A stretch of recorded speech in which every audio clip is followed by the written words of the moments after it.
coaching against the Celtics, not against Michael. Well, but he obviously played here earlier. That's true, he did. But I'm coaching against the Celtics, not Michael. I'm trying. Suck some shit. How would you rate the Tim Duncan preservation program for the year, both in terms of durability and injury and performance? Well, he hasn't gotten injured, and he's had a solid, steady year. No complaints. Hasn't missed games, so I think because of what he did all summer and starting later and his diligence, it's worked out pretty well. Is he accepting of all the things that you put in place, back-to-backs and that sort of stuff?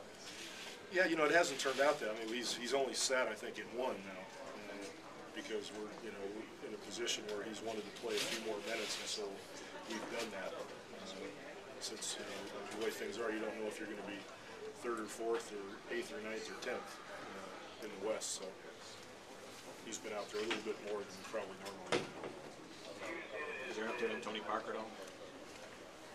Well, nothing different than he'll be back. The earliest they told me 2 games before the regular season ends, so the last 2 games. If not that, then the beginning of the playoffs. So it really hasn't changed from that.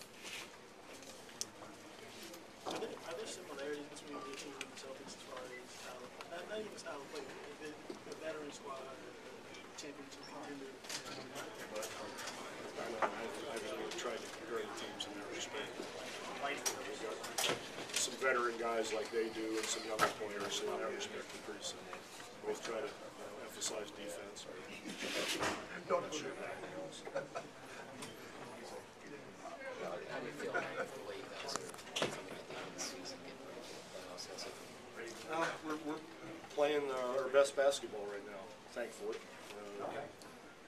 I've said before, it's taken us about a month and a half longer than usual to get where we are now, thus the hole that we're in. But for the last 3 or 4 weeks, we've played together, played teams well, and done a pretty good job.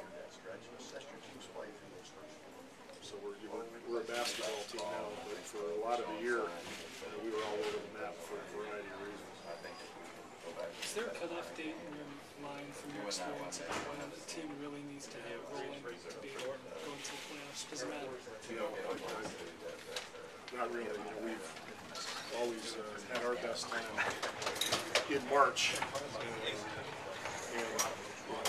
it's a little tougher this year than it ever has been, as I said, for a variety of reasons. But I think as long as you're playing well as the playoffs come, you're in pretty good shape. One of the reasons you made this focus was trust. Well, trust is a very intangible thing, but you know when it's there and you know when it's not there. And people have to have time to play together to establish that. People have to respect and feel confident about each other in their own games and their own roles. And in that regard, it took us a lot longer than usual to establish that. Is that something that needs to manifest itself on the court? Is that something that needs to manifest itself on the court as opposed to just sort of... Sure, you can talk about it, you can practice, but it happens on the court when the team executes defensively and offensively, changes during games, and all people participate correctly. That's how it builds. It takes time. What have you noticed in the Celtics?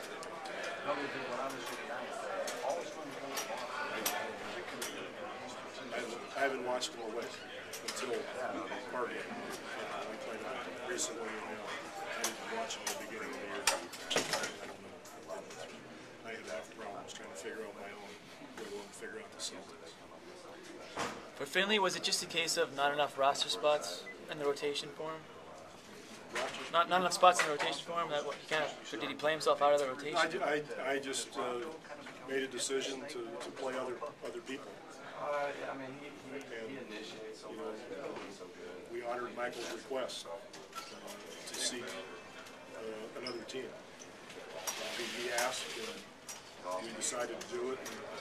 And to do it the right way, to do it before the cutoff date, so he could go with a team that he could play with in the playoffs. Because it happened very quickly. The weekend before, I think Monday was the cutoff day, a Monday or a Tuesday, if I remember right. And we talked about it in my house over the weekend. And we granted his request. in a couple of weeks since that all went down, have you gained further perspective on his point of view on the trade? Well, I mean, everybody asked about it. You know, I was surprised when he asked that because it just, I didn't think that'd be something that Michael Finley would ask to do. But I think one has to be realistic and put oneself in those shoes. And if you are, you know, toward the end of your career and somebody's not going to play you, you still want to play more basketball. What's wrong with asking to play elsewhere and trying to play as long as you possibly can if that's what you want to do? That's what he did. I don't blame him for that a lick. There's no malice or anything. He's one of the greatest guys I've ever coached. But he wanted to keep playing. He didn't want to sit there on the bench, you know, for the rest of the season. So nothing wrong with that. He wanted to play.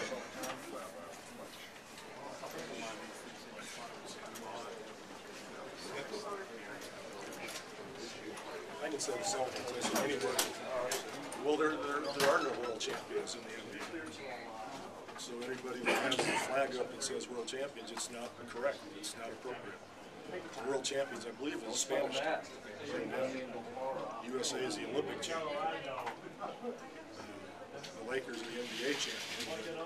It doesn't make sense for an NBA team to call themselves world champions. Or anybody playing anybody outside our borders to get that tag.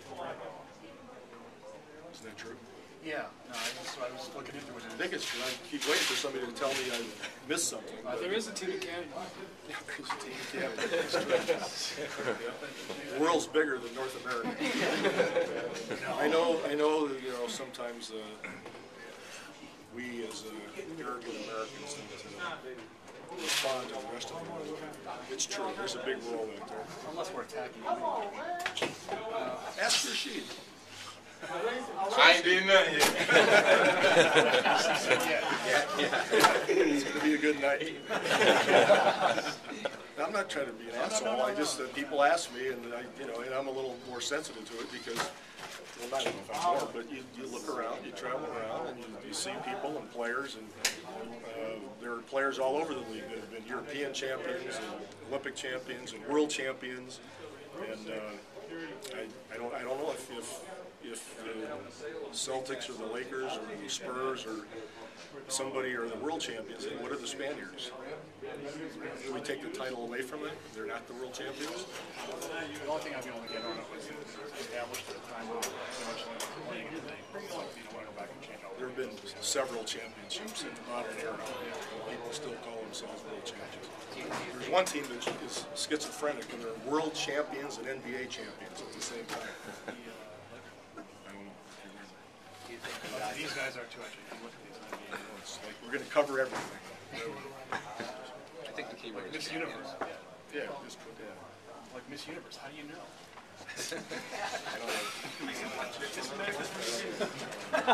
You never thought about that? Now I'm in trouble. You could ask her. Why can't we just be NBA champions? That's what we are. We're NBA champions.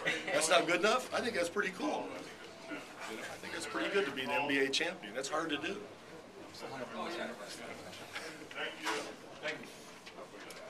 Okay? Thank you. Anybody else?